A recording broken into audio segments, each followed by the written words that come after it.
So this is gonna be good because I'm fired up because I just spent like 2.5 hours on customer service talking to an airline about some credits that just went missing.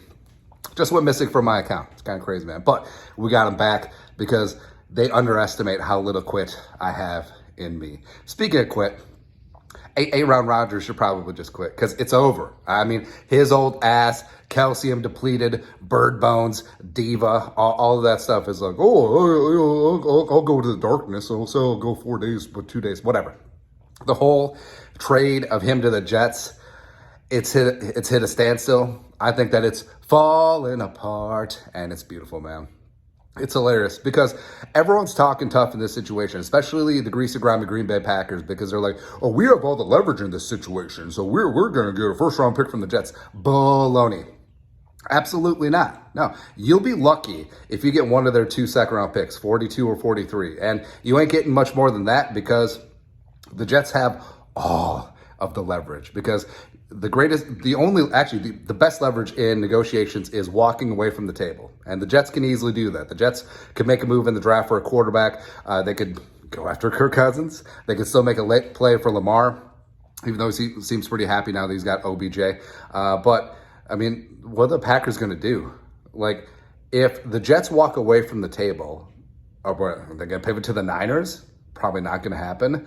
But they're trying to sell an old-ass quarterback whose offense had to become a run-first offense last year because they didn't trust his damn arm.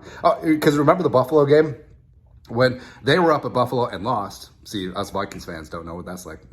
But, I mean, they were down double digits in the second half, and they were just running the ball because they did not trust Rodgers' arm to get them back into the ball game. And then it was just like, oh, well, they deserve credit. They only lost by 10. It's ridiculous, man. But the whole thing, because what are the Packers going to do? If the Jets walk away from the table, are they going to pay Rodgers $60 million? Are they going to have Jordan Love be disgruntled and asking for a trade? Are they just going to have both of them? No. That's why it's amazing. And hell, if you're Joe Douglas, GM of the Jets, AKA White Suge Knight, you should just walk in and be like, hey, yeah, the second round pick that we offered you, it's a 4th rounder now. What are you going to do about it? I am who I am. That's right, man. So I love seeing it fall apart. All of the drama, all of the nonsense. And then guess what, by the way, even though the Jets aren't got Rob Saleh, they got a great defense, they got weapons all over the place on offense, and the Jets hilariously have, picked up Nathaniel Hackett, they picked up Tim Boyle, they signed Alan Lazard to stupid money because I was like, Rodgers is going to come here. But what if this deal falls apart? I wanted to because it would be hilarious, mainly because it would devastate the Packers. Like, they'd have to pay Rodgers' ass, and Rodgers is vindictive by nature, and him just showing up and forcing them to pay him $50 to $60 million and having that thud right up against the cap would just be amazing, baby. I can't wait. And hell, like, if the deal does go through, I don't think he's going to be a difference maker for the Jets as it is. So it's beautiful. I mean, if the Packers actually had leverage, don't you think that more than one team would be in on Rodgers? I mean, the alleged back-to-back NFL MVP? Ridiculous, man. So I'm fired up.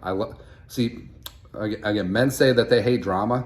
Men love drama, as long as it's not their drama. So seeing this with the Packers, having everything fall apart with bird bones, it's great, man. It's beautiful. But yeah, let us know your thoughts in the comment section below. Skull, no production value.